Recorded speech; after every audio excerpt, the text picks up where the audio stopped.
Hello and welcome to this AutoCAD Toolkit video.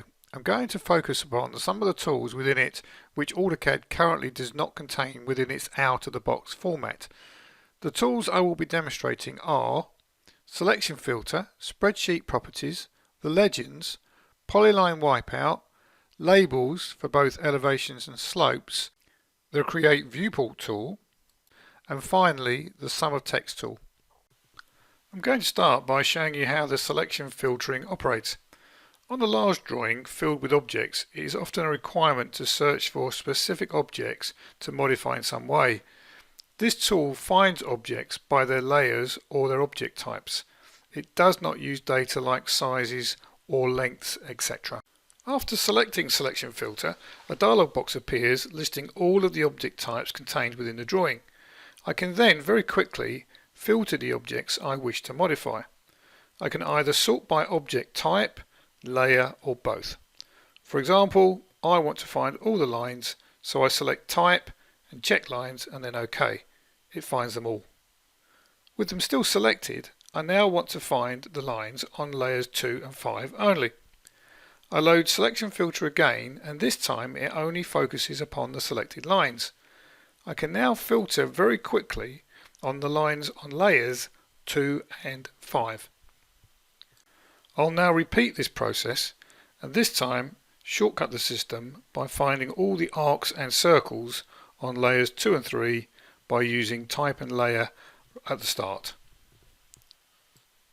Spreadsheet Properties is the second of the tools in the toolkit I'm now going to demonstrate to you.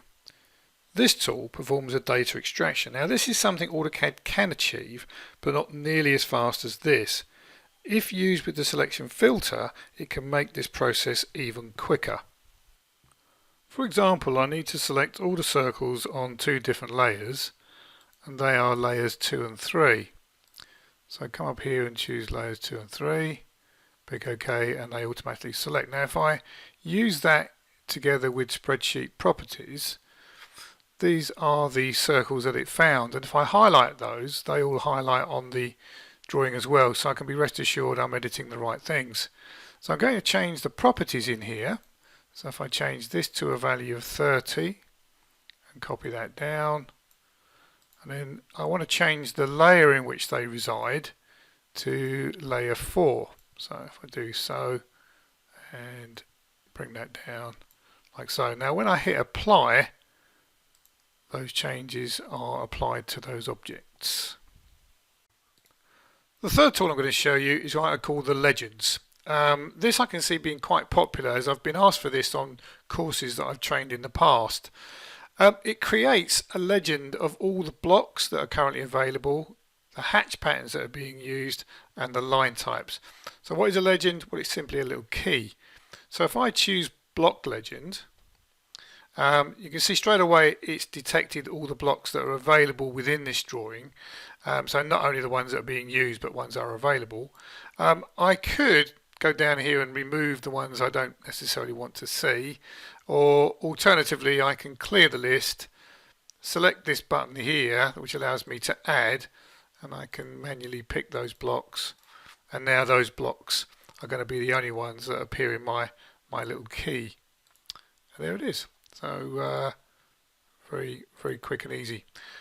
So similarly, if I wanted to pick up these hatch patterns, I can choose Hatch Legend, and that's what it's done. So I'm just going to change these scales to 60. There we go. And I'm also going to type in here what they represent. So that one's area A, that one's going to be area B, and finally area C. So when I pick OK, drop that in, and so that's what I'm now telling people, or telling whoever's interested, what those patterns represent. So then finally, the third legend is the line type legend. Click in there. So once again, it's detecting the layers that are currently using line types. I'm going to clear the list again and only choose these two here. I'm going to change those scales to 0.25, and alongside those I'll type in what they represent. So that one represents lighting, and that one represents ventilation. And I pick OK, and there's the legend for that one. So yeah, as I said from the start, I can see that being very popular, purely because people have asked for that. This next tool is called the Polyline Wipeout tool. So occasionally you may require some things in the drawing to be covered up, masked. And although AutoCAD does come with a wipeout tool, a masking tool, it doesn't quite work like this does. And if you require a curved wipeout, then forget it, you're not going to be able to achieve it, but you can with Polyline Wipeout tool. So I'm going to load Polyline Wipeout, and my command line wants to know, well, what's the width of this wipeout that I want to create. So I've previously typed in 50, I'm going to accept that. I'm going to select the straight segmented polyline and hit return and tell it that I want it to go along its entire length, and of course it does so.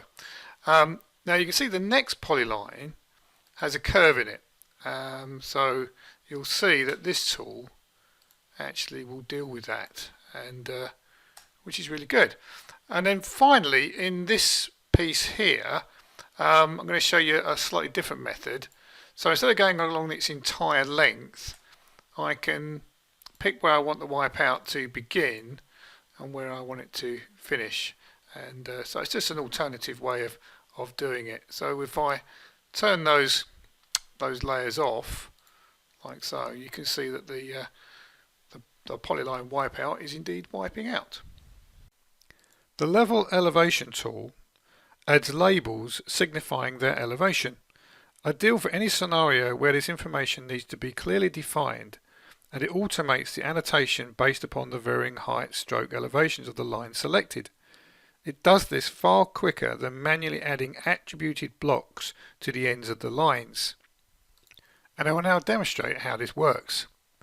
So if I load the label elevation tool, the first thing I'm going to do is set the base elevation. So I pick this line here, tell it that that represents 0, add the label, and now each line I then pick, it will pick up the elevation of that, like so. I'll restart that, and this time tell it that the base isn't 0, it is in fact 500. So it will work off of that in a similar manner. The Label Slope tool labels polylines representing slopes for roads or groundwork. It will label in one of two ways, either slope or grade, and color-coded based upon positive or negative values. Text height is configured within the dialog box as well as its offset from the polyline, and other settings are also available, and a preview prior to committing to things like the sizing is really useful. I will now demonstrate this tool. So up here is the label slope. I select the first polyline, return, and it's using the slope method, and we can get a little preview here. It's here where we can set the text heights and the offsets, etc. Reset the color codes, and if I preview it, if I'm happy with it, I now hit enter. If I want to change anything, I hit escape, but I'm happy with that. So I'll do the other one using the other format. You can see it changes to percentages. Preview that again. Yeah, I'm happy with that. Enter. Although AutoCAD has a tool New View which can do most of what this next tool can do, there is a very useful feature within Create Viewport which achieves something quicker. Whilst creating the desired viewport within the layout, it draws a rectangle within the Model tab around the exact location where the viewport within the Layout tab is situated and viewing. And I'll demonstrate that. So if I choose the Create Viewport tool, I'll choose which layout I want it to generate it in. So down here I have a 1 to 200 layout ready waiting. Set the scale to 1 to 200, pick OK, choose the area that I want to be within my viewport, and it instantly centralizes that viewport and places it on that layout. Now if I go back to the Model tab, you can now see that it's drawn a rectangle. Now in this instance I don't really want to see that. So instead I'm going to create one for my 1 to 50 layout.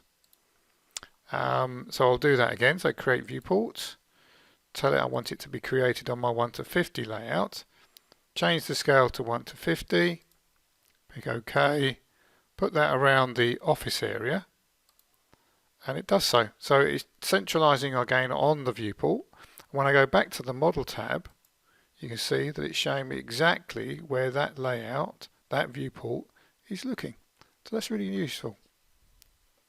So finally, the Sunll Text tool is ideal for users who want to add up the total value of randomly dispersed numbers. And it allows you to place the result stroke total as a piece of text anywhere you choose. So here is the tool right there. If I select the items either individually, or if there's so many, I might need to use an alternative selection method, like window. Okay, and then when I hit return, I can now enter a point where that value needs to go. So that has now added those all up. So yeah, it's pretty simple. Well, that concludes this overview of just some of the tools in the toolkit which AutoCAD does not currently have a like-for-like alternative, showing their uses and benefits. Thank you.